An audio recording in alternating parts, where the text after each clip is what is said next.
खबर बोकारो झारखंड से है। बोकारो में कोरोना कहर ऐसा बरपा है कि सभी प्रशासन तंत्र रोकने में सक्षम नहीं हो पा रहे हैं। सिर्फ बोकारो जिले से 3 दिनों में लगभग 500 पॉजिटिव मरीज पाए गए हैं। दिनों दिन इसकी रफ्तार बढ़ती जा रही है। चौक चौराहों पर मास्क चेकिंग अभियान लगा हुआ है तो लेकिन इससे सिर्फ राजस्व की वसूली होती है। कोरोना रुक नहीं पाता क्योंकि पूरे बोकारो शहर में भीड़-भाड़ वाले इलाकों में ना ही सोशल डिस्टेंसिंग का पालन हो पा रहा है और ना ही लोग मास्क का प्रयोग कर पा रहे हैं। कोरोना के टेस्टिंग के लिए भी सदर अस्पताल में जो व्यवस्था बनाई गई, अत्यधिक भीड़ के कारण सोशल डिस्टेंसिंग का पालन नहीं हो सका और कोरोना पॉजिटिव लोगों की संख्या बढ़ने लगी। इसलिए इस बार बोकारो के सिविल सर्जन महोदय ने कोरोना टेस्ट इनके लिए नेहरू युवा केंद्र के बगल में एक बिल्डिंग बनी हुई है, उसी में कोरोना का टेस्ट प्रारंभ करवा दिया है ताकि वहां अत्यधिक भीड़ ना हो। सिर्फ टेस्टिंग वाले ही लोग वहां रहें और सोशल डिस्टेंसिंग का पालन हो सके ताकि कोरोना वायरस को रोका जा सके। वो वही होंगे, साथ ही रिपोर्ट भी उन लोगों को वही प्राप्त होगा। तो वो एक तरह से पूरा ही इंटीग्रेटेड सेंटर है जिसमें कि टेस्टिंग और रिपोर्ट दोनों की व्यवस्था की गई है। और थोड़ा हॉस्पिटल में जनरल मरीज जो आ रहे थे सदर में, उनको दिखाने में दिक्कत होता था इस भीड़ के कारण और संक्रमण भी फैलने का डर था। तो इसीलिए उसको बिल्कुल अलग कर दिया गया है ताकि यहाँ जो जनरल पेशेंट आते हैं उनको कोई कठिनाई ना हो।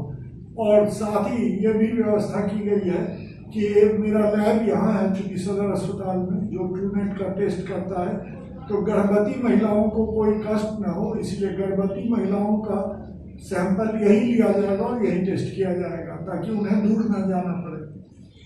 एक चीज और पूछना चाहेंगे सर, एक दिन में कुल कितने टेस्ट यहाँ संभव हो सकते हैं?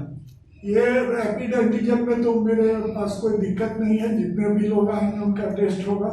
RT-PCR में थोड़ा टाइम लग रहा था, विलम्ब हो रहा था क्योंकि वो लैब कम है और उनका कैपेसिटी भी कम है, तो इसीलिए वहाँ पर थोड़ा टाइम लग रहा था। उसको देखते हुए रैपिड एंटीजन से तुरंत टेस्ट करके रिपोर्ट बता दिया जा रहा है। और ट्रूनेट का जहाँ तक संबंध है तो वो ट्रूनेट में ये है कि ट्रूनेट मशीन में एक समय में मैक्सिमम 40-50 एक स्लॉट में ही किया जा सकता है जांच, तो उसकी लिमिटेड है और इसीलिए उसको इमरजेंसी के हिसाब से किया जाता है।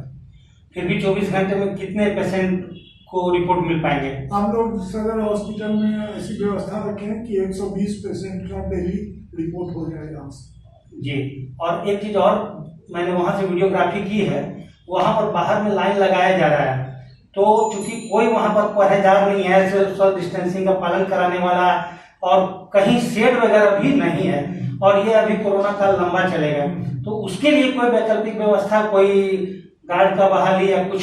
नहीं, गार्ड तो जैसे लॉ एंड ऑर्डर का थोड़ा प्रॉब्लम हो जाता है जब ज़्यादा भीड़ इकट्ठा होता है। तो आज भी जब ये इस तरह का प्रॉब्लम हुआ तो हम लोग SP साहब से संपर्क किए और वहाँ से फिर गार्ड आ गया है। तो ये गार्ड जो है इसी तरह अभी जिला प्रशासन से ही लिया जा रहा है। और जहाँ तक शेड की व्यवस्था है तो वो भी किया जाएगा, अभी वो मेरे एजेंडा में है, क्योंकि आज शुरू करना था इसीलिए वहाँ पर अभी शुरू कर दिया गया है। जी बिल्कुल सही है, थोड़ा सा अगर टेंट लग जाए तो बहुत बड़ी बात है। ठीक है सर, बहुत बहुत धन्यवाद जी न्यूज़ से बात करने के लिए। मैं यहाँ पर नेहरू युवा केंद्र बोकारो के पास खड़ा हूँ। आज ही से यहाँ प्रारंभ हुआ है कोविड-19 का टेस्ट। जी हाँ, और मैं यहाँ दिखा रहा हूँ क्योंकि आज प्रथम दिवस है और व्यवस्था में थोड़ी कमी तो है।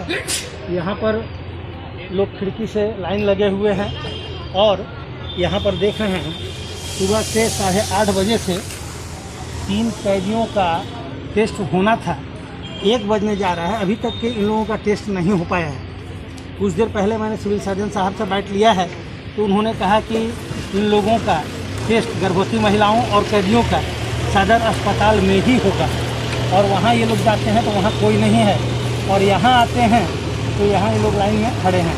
आगे देखिए क्या व्यवस्था है।